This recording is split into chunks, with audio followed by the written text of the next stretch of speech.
Welcome to Goofy Central. This is a show where we talk about topics that either don't make sense or need to be addressed, or just green or red level goofy. I'm your host, Byron Dixon. And I'm your executive producer, Crevonte Hurde. There's a thin line between goofy and great. Hopefully you're not on the wrong end of it. Get it together. We call him the captain of the Goofy ship. Why? I'm the voice of reason here. Huh? Points to me when it's my turn because I didn't want to cut you off because I'm trying to talk. New episode, new topics of goofiness. It don't stop. Only on Goofy Central. And what do you always like to say, Crevonte? There's a thin line between goofy and great. And these folks are on the wrong end of it. Speaking of lines, talking about the NBA. Oh, we doing NBA. Yes, we are. Look at that. Because they get a little goofy too.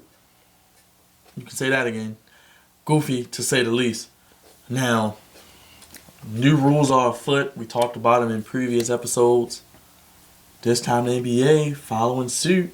And now, see more shooting, more points, Absolutely. more quicker pace. Yep. And in that vein, the new shot clock rule. Oh, joy. I heard that this was a thing in prior off season, but it didn't go through. So I guess they still had to go through their whole process that they go through. But so there's going to be a 14-second shot clock reset. Now I know a lot of you guys are familiar with the shot clock resetting to 14 when it's something goofy like when they take it out of bounds. Mm-hmm. That's the only time where like the shot clock going to 14 was like a foul. Yeah, a foul or a kick ball, right. stuff like that, and they would have to take it out on the side. And if it was under 14, it would go to 14 or something like that. And if it was over 14, it would just stay the way it is. But now, 14-second shot clock is basically saying an offensive team gets a rebound, and instead of it resetting back to 24, it goes back to 14. Which I guess could be kind of confusing for the shot clock, whoever's working the shot clock. You kind of really have to pay attention with that thing because it's like I said, with any rules and any type of improvement or wannabe improvement to a game, it's going to be a little learning curve. And I think that's going to be a small learning curve that we probably don't notice, but I think there's something worth mentioning. So with this whole shot clock thing, how would it change the aspect of games? Well, the NBA, they want what? More possessions, more points? Points. All facts. I think you obviously it speeds the game up one because when it gets like towards the end of the game, 4 to 3 minutes left, and a team has a sizable lead or lead at all. They get the ball, they miss a shot, they get the ball back, pass it back out. The point guard holds the ball like this for about 7 seconds. See now with that. And if the offensive player doesn't get it and puts it back, then it's like we have to have a backup. We have to have a backup offensive strategy because if you don't put it back up and pass it back out, it's 10 seconds left. It's 9 seconds left. It's 7 seconds left. So now it's forcing the offense is more possessions, which means more opportunities at points, which means they will average well over 115, almost 120. It would look like a All-Star game, especially when the Warriors play. Are you gonna favor this rule? Is it goofy? Is it helpful for the game? You know what? I'm not sure, and because I'm not sure, I'm gonna bring out a whole new card. New card alert. Goofy card alert. I'm not sure what this rule means. I really don't know because I understand that more possessions, more points, but it's like I like the fast pace of the game. I've become adapted to the fast pace of the game, how the Warriors plays, and they go small ball. And I'm using the Warriors because they perfected the way the game is being played now, playing small ball with shooters. More, they're forcing teams to be quicker. You got to be quick about it now. So you know what? It's yet to be determined. It's new. It's going to take some time getting used to, but I'm not sure. I'm not quite sure about this card. So I brought the wild card because I'm in the middle. Let us know what you think. Hashtag Goofy Central. Now, I think I prefer the old school, being able to slow the pace down, run a half-court offense. I just run up and down the court. I call it backyard basketball, elementary basketball. Sure. It will take some getting used to, I'm sure. But some things like to slow down the pace and run the offense. But you don't see too much of that anymore. Yeah, it's a lot. It's not much. It's not much half court.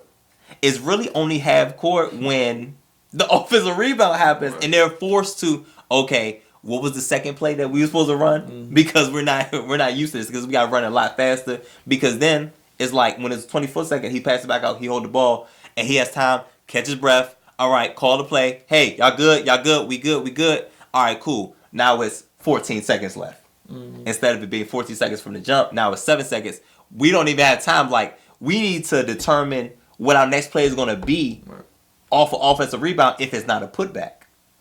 So, I mean, it's putting more thought into the game, which I think is always good. And it forces coaches and players to be more innovative. We can't just hold the ball for 10 seconds and decide what we're going to do. So, that's why it could go either way. Because now, the flip side of it, which is why I'm in the middle, it's almost to the point where offensive rebounds are almost like not. It's not as you don't want it as much. It's kind of devalued a little bit because of we're already playing small ball and we're running fast. Generally, if you have a quote unquote center, we'll get into that a little bit later. Those exist though? Or a big man, generally they don't run well. Mm. So that's why you see sometimes the biggest player on the court be 6'9", 250, when we're used to saying 6'11", 7 feet, a little bit bigger. But it's like with the small ball, it's like we don't even care about the offensive rebound because we're most concerned because we're playing small ball. We're gonna get back on defense quicker. So it's like it depends on what caters to your team. Speaking of catering the teams, another new rule that we still don't know what the hell it means. Clear path foul rule. I don't even know the technical name. Foul rule. I don't. Clear path foul, enlightened path. Enlightened path. What? Let us know what you think. One is the shot clock rule and your definition of clear path rule, all you Goofy Central viewers. For those who may or may not know, what is a clear path foul? Sounds like it's in the name, but really, it's not as easy. It's not as clear as the name, right, as the name would make it seem. So I'm gonna read what the definition of a clear path is. What is a clear path to the basketball foul, to the basket foul? This occurs when a fast break starts in a team's own end or backcourt. Usually after the ball is stolen from the opposition. The foul is called when the player on a fast break is fouled when there is no other opposing player between the player and the basket to defend against an easy score. So this results in 2 foul shots and possession. So are they clarifying what it is, or are they saying? No, because even I have a couple sports they call it sporting charts trying to explain what a clear path is, and they say the player who commits the clear path foul is assessed a personal foul, and the team is assessed a team foul. Didn't know that. The player who was fouled receives 2 free throws and also retains possession of the ball after the free throws. Okay. Generally the same thing, but I think it's easier to try to grasp it from what we're saying versus us seeing it, because it's been a lot of time wasted, because of refs trying to figure out what this is, because I think this is reviewable. It is, and speaking of adding more time to a game, I guess they review it to see if they get it right, if they even know what a clear path is. I mean, the biggest thing for me is always get the call right. That's always the bottom line for referee. Get the call right. Okay, so my thing is, if you got to make the game, from 2.5 hours to pushing 3 hours, if you get the call right, cool. But my thing is, that slows down the game. Well, with the shot clock, I might keep it by the same. Or speed it up. Right. Well, that's a good point. It may very well do that, but I think the clear path foul, the clear path is goofier than the 14-second reset because, once again, like I've said for the referees in general, and as it goes to the NFL as well, you got it. It's a split second. If it takes too much time to pick it up, maybe you shouldn't call it. So if your guy's dribbling, you're chasing behind him, you try to get the ball from behind him and you foul him, that's clear path foul. And there's nobody between. If there's nobody between the basket, that's should be a clear foul. So because I hustled and played defense, something that the NBA gets criticized for not doing, right? I fouled a guy from behind. He's gonna get 2 shots and possession potential. That's what it sounded like. It's basically forcing, which is why I think it's goofy. Now we can put this away because it's definitely goofy in that sense. Because if you're running back to play defense, I'm thinking of clear path foul as an intentional foul. Right. That's what the clear path foul is really created to do, is stop intentional fouling. So instead of like when you're beat, that's the first thing you do. Foul. Mm-hmm. Stop the easy bucket. Stop the easy layup. But now it's to the point where if I'm legit running back to play some defense and I just happen to like foul him on the bump and really we're even to the basket, meaning there's nobody in front. Clear path. Is that a clear path foul? From the definition, that's what it sounds like. Right. And that's what makes this goofy because it's too much to determine. And in such a short span, such a short amount of time, is it a regular foul or is it a clip path foul? And sometimes this happens like not at half court. Sometimes this happens well within the 3-point line, just because you're catching up trying to play defense, and there's nobody between the offensive player and the defensive player. So should you even play defense anymore? None of these leagues like defense. If you breathe on a guy, you foul him in the NBA now. Listen. There's no hand checking. They do all that. There's no hand checking. Clear path is as confusing as it is. I kind of like it because it takes away the intentional foul. But what if you don't intentionally foul them? Right. I don't know. I do know that it's goofy, but. And them trying to continue to revamp it, try to explain it, it's a lot. And I've seen many instances where the ref will call it this way. It's like, wow, I didn't think that was a clip path foul. Oh, wow, that was a clip path foul. I didn't think it was. Right. But, let us know what you think. #Goofy Central. Clear path foul. What is a clear path foul and your definition of it? And is it pay to play defense anymore? I guess not in the fast break. It's almost like go ahead, right, unless you're gonna chase them down and go for the block. And I guess in that sense, it can't be a clear path foul because we're at the basket already. Right. But other than that, it's too ticky tack. Right. So and as a defender, and as as a defender, what do you do? We don't want to give the easy buckets, but we don't want to give them a shot at 2 points and the ball back. So you could end up that could change the complexity of a game. That's it's too much. And when you get to the point where you're thinking a lot and while playing this game, it's not fun anymore. Right. So that's something. Especially a game where you're going it's where you're up and down, and that's stopping. You stop in rhythm, which kills momentum for the team that was in the rhythm, and it gives the other team that was getting dogged a chance to come back without calling a timeout. Right. Because they got to review it. Any other rule changes you think the NBA needs to make while we're on this topic of rules in the NBA?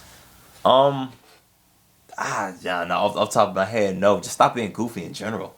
Like if you're gonna create a rule, make it clear so the refs and the players and the coaches understand it, because that's the biggest dispute. And that's where you get coaches and players cursing and all that and getting fined because some BS didn't happen. Right. And then just for the NBA to apologize for it afterwards is like, but you still fined me and we still lost. That's goofy. That's goofy. Okay. What rules do you think? a good question. I don't know, because they all can be interpreted a little bit 17,000 different ways. Exactly. That's what I'm saying. Like I said, no matter what rule we add, make sure, and it goes for any league with all refs, they need to have a class. They need to have a sit down. The people up top need to be involved. Everybody needs to be involved here, so they can hold everybody accountable. This is what I learned. This is what I saw. I called it like this because they taught it this way. They interpret it and give examples of it. I think that's the most important thing. Giving examples of it, because when you run into those specials, it's like, oh, we didn't see that in the training type of thing. I got one. Start calling traveling. How about that? Oh man, that's not. I thought that was a rule. No, you just can't tell. Can't tell now. Can't tell. Guys tell out now. there moonwalking. Listen, man. I mean, I seen 6 and 7 feet. Taking 7 steps back.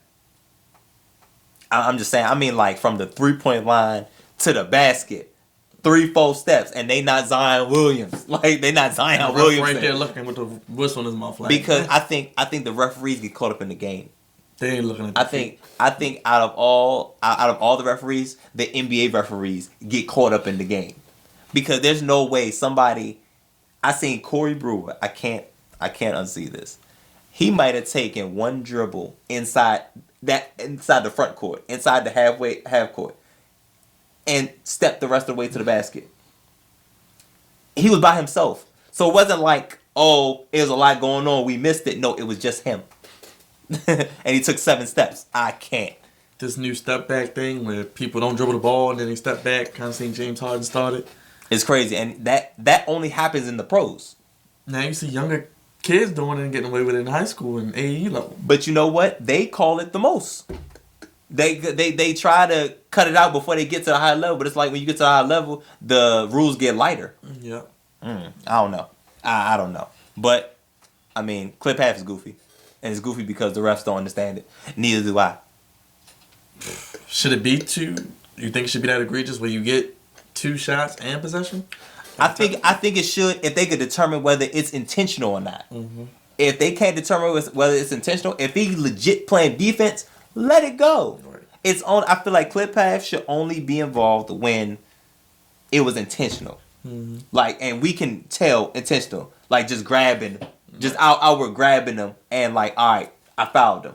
No, if he's legit trying to play defense and it just so happened he's there and he's even with the guy. Come on. It should be a clip half. I think in that instance, it should be a regular foul unless it's intentional. That's where you get the reviews that come in, but I guess it'll be a clear path as we head to this break. Goofy path. Goofy path nonetheless. We'll be back with Goofy Central after this break. Yo, Crevonte, you see anything yet? Nope. Still looking. Man, we've been telling people to send emails to theflexzone@gmail.com for years. No luck. It's like they don't care. Clearly they don't, so we're going to scrap that. Hit us up. Instagram, Twitter, Facebook, and of course YouTube. Let us know what you think. And we also have Topic Tuesdays too. They're not doing that either. But this is your show, folks. Just as much as it is ours. Because we're the only place that's giving you your sports how you want it. When you need it. I'm going to go find an email somewhere. Topic Tuesdays. Wait, did you just leave?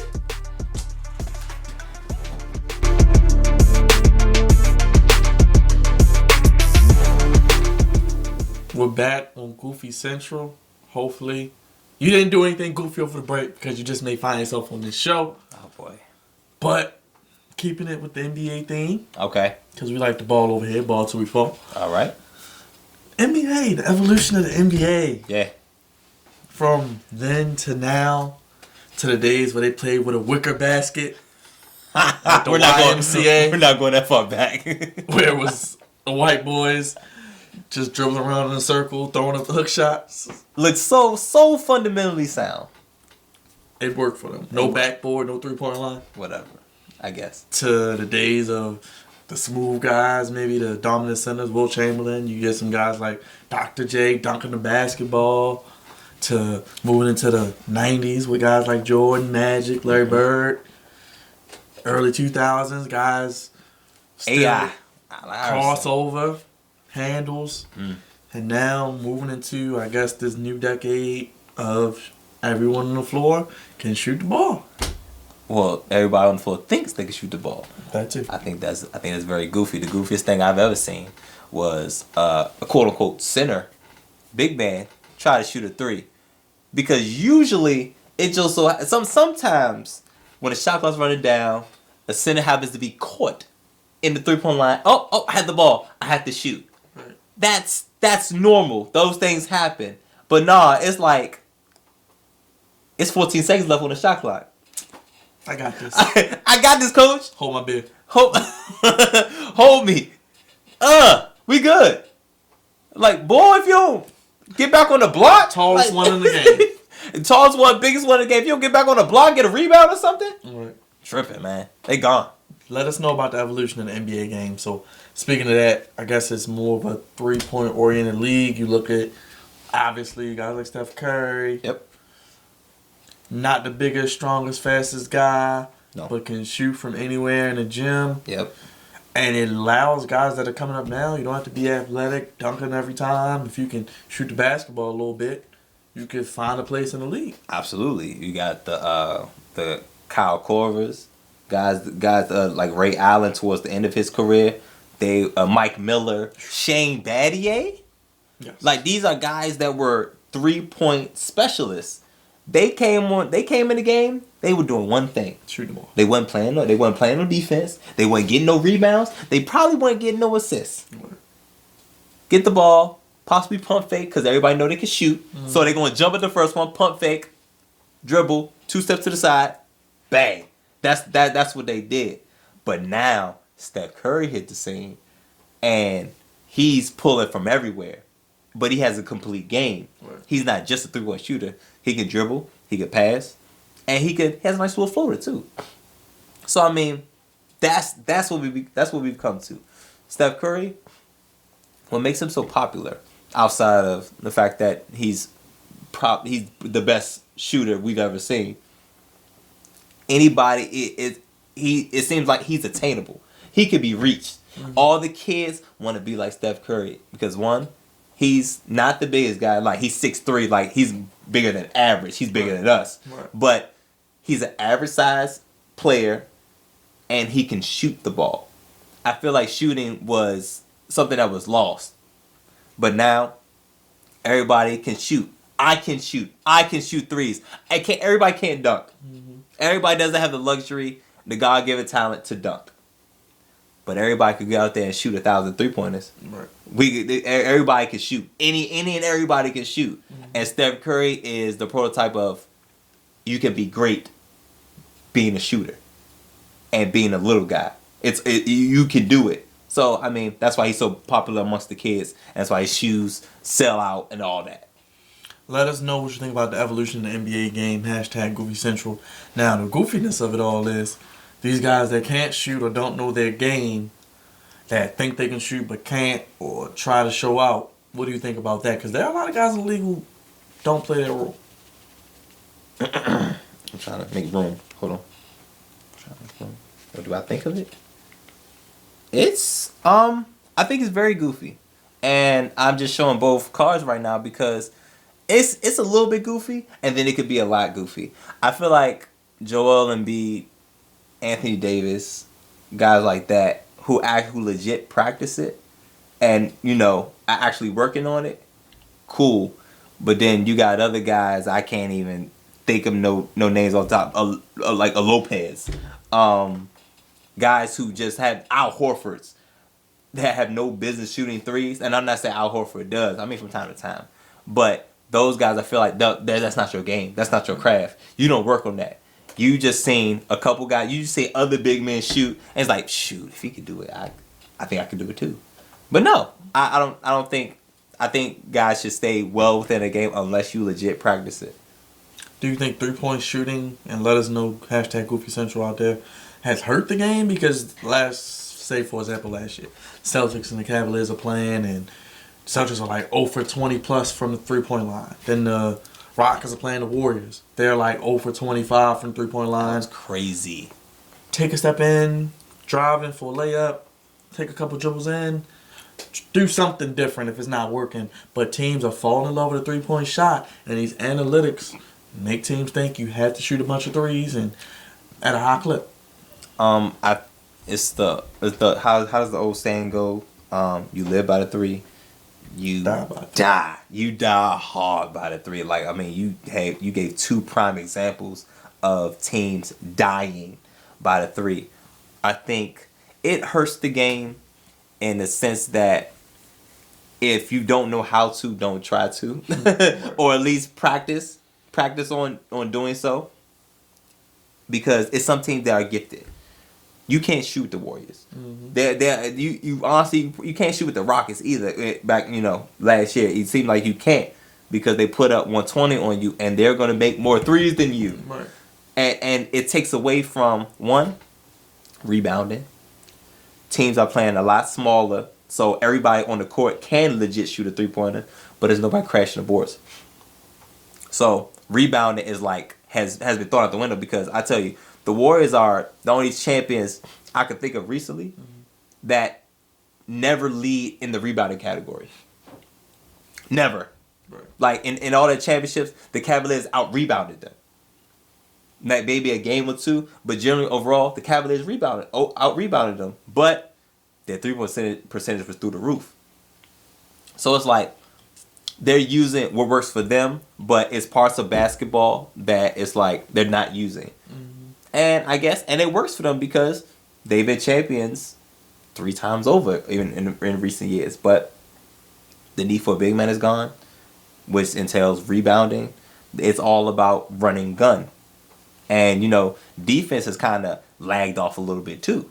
A little bit, a lot. A lot. Okay, I tried. It's a lot. And kind of funny that you said that with the whole 3-point shooting, lack of big man, kind of ties into our next question. Evolution of the big man. Are they needed? Are they going out of style? Do you still need a big man? Does your big man have to shoot threes? Can you still have that dominant big man that plays back to the basket? Some examples maybe of some big men. The Shaqs, the Will Chamberlains back in the day, Bill Russell, Hakeem Olajuwon, even Kareem, even though he was really skilled. So now you got guys like Joel Embiid, Anthony Davis, DeMarcus Cousins, Karl Anthony Towns. Oh, yeah, Cat, yeah. Just guys who shoot threes, shoot the 15-footers, don't really play with that bat to the basket, have a guy that's 5'10" on them and still go to the 3-point line, which kills me every time. Let us know what you think about the evolution of the big man, #Goofy Central, but this kind of ties hand in hand. Big men who aren't necessarily playing like they're 7 feet, but they're still big men. I think the Warriors have proven more times than not, and 3 of the last 4 years to be exact. You don't need a big man. Now every now and then they do use a big man, but generally they go to the death lineup. Draymond Green's the biggest guy on the court, size wise, because now they have KD. Obviously they're not the tallest, but Draymond Green is generally like the biggest guy on the court, and he's 6'7", 6'8". So no, the way the evolution of the basketball, the progress that the NBA is making, no, you don't need a big man because one, historically speaking, big men don't run well. You know what I'm saying? When Shaq in Orlando and Shaq in LA was different. Shaq in Orlando was running up and down the court. Right. But once Shaq got to LA and he was 290, 300 pounds, 320, and stuff like that, he wasn't running up and down the court. But for that era, the big man did it. He was the man at the Lakers. He was the man with the Lakers. But nowadays, there's no Bill Russells. There's no Kareem Olajuwons. There's no Kareem Abdul-Jabbar's. And there's for sure no Shaqs. We saw how quickly Shaq got ran out of the NBA when he kept going from team to team. And the worst was when he's with the Suns. That was the worst because you want to talk about running gun team? I thought his Suns was like the first running gun team with Mike D'Antoni. Like, we trying to score 7 seconds into the shot clock. Right. You know what I'm saying? So I think that's the beginning where I started seeing the big man being phased out once he left the Suns. I was like, he looks out of place. You can't have 4 little guys running up and down the court and they score at half court and he got to run back and play defense. Like, no, that's just goofy. Now, would I like to see him come back? Sure, because I missed. That's the NBA. That's the NBA I grew up on. That's what we saw. We saw dominate big men. We saw team basketball. Now it's like, if you can't shoot, we don't need you. Could a guy like Shaq play in today's NBA? I don't think so. Not if you're talking about 90 Shaq, Orlando Shaq, he can play. But the back-to-back 3-time champion in LA, nah. Because even while he was doing that, he wasn't taking care of himself. Because him and Kobe had a beef because he felt like he'd do whatever he wanted, and he wasn't working out and things like that. So I don't think that type of big man would last because one, it's not running gun. Let's slow down the game. They need the ball. They need the ball on the block. That takes time to develop, and it's not fast. So I don't think the big man would last nowadays. Let us know what you think, or if any big men would last in the NBA today. And since we're talking about a little bit about how the game has evolved to the shooting stage and the big men are being phased out, what do you think is the next wave for the NBA moving forward, if there is one? Because now you got the guys who can shoot from anywhere. Not really the big 7-footers anymore. Back to the basket, but guys shooting threes. Not getting a lot of rebounds and playing a lot of defense, but is there a new wave coming in? I'm looking at guys big. I'm looking at I'll tell you specifically who I'm looking at. I'm looking at players like Zion Williamson. Big guys who are athletic. Like I'm feeling like LeBron James body type is the next wave. Like these guys are gonna be 6'8", 6'9", big build. 250, 260, but can do everything. I feel like that's the next wave that's coming. And here come Zion Williamson. He'll be on some goofy team next year because we know it's gonna be good. Maybe? I don't think they're gonna be that bad. I want them to be sure. Come on, Zion or Barrett. one of the two players. Come on, bring them on. Right. But he's probably gonna go to the Cavaliers or something like that. How appropriate would that be? But right. How? What are the chances that the Cavaliers get two generational players? Right. In the same lifetime. That's crazy. That would be crazy. But if it happens like that, so be it. But I do think that's the next wave. Guys like the guys that will be his size, but could do everything: dribble, shoot, everything. That's what's next. You got to keep that in mind. Guys going to still want to know, hey, can he shoot? But then again, you got guys in the league who actually do well without shooting. Ben Simmons. I was just about to say Ben Simmons. He's perfected the craft of being a facilitator. Now, I think eventually he does need to work on that jump shot because he's looking real goofy out there, just dancing around, dribbling the ball around the 15 to 7 foot. The 15 to 17 foot mark, just dribbling around, and everybody's kind of like, what's he going to do? We kind of like trying to block off the passing lanes because we know he can't shoot. Right.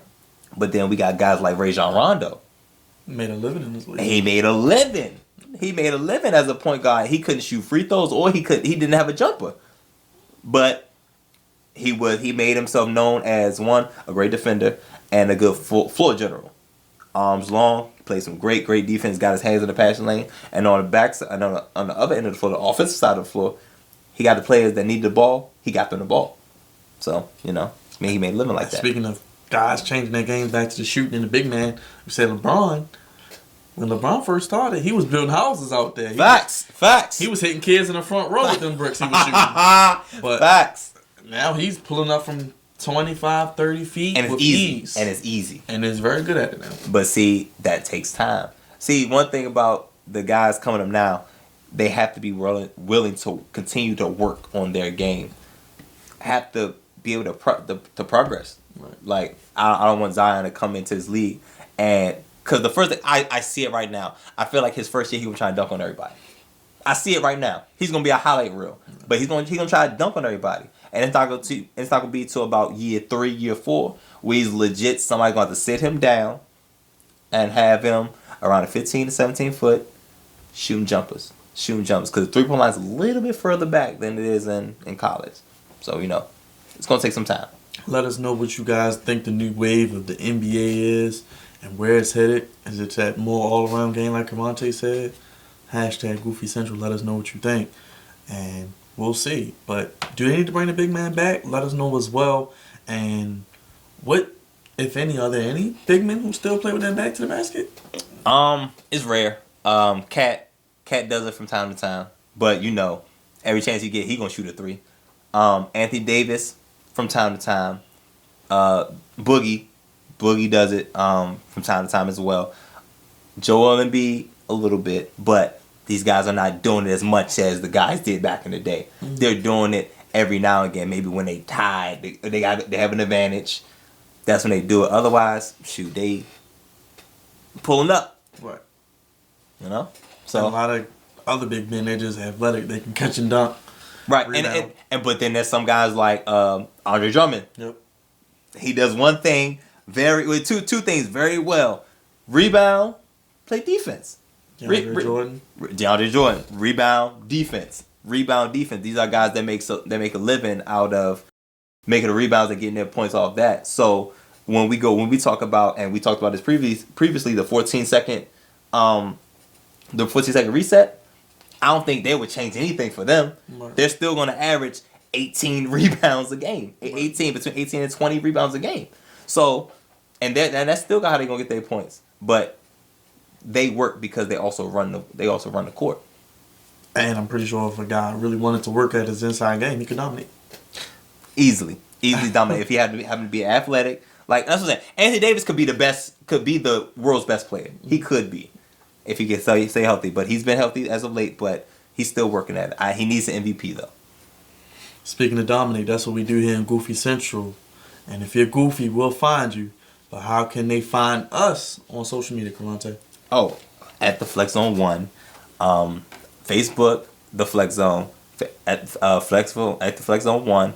That's what's that? Instagram and Twitter, and you. Facebook, the Flex Zone, at BKD_TV, YouTube.com/the Flex Zone 1, the only one. The only one. That's called progress. And of course, me, Crevonte Hurde, at the Flex at the Flex Zone. Crevonte Hurde, Instagram, Facebook, and Twitter. And like you say it all the time, what is it now? There's a thin line between goofy and great, and these guys are on the wrong end of it. Extra goofy. See you next time, Goofy Central.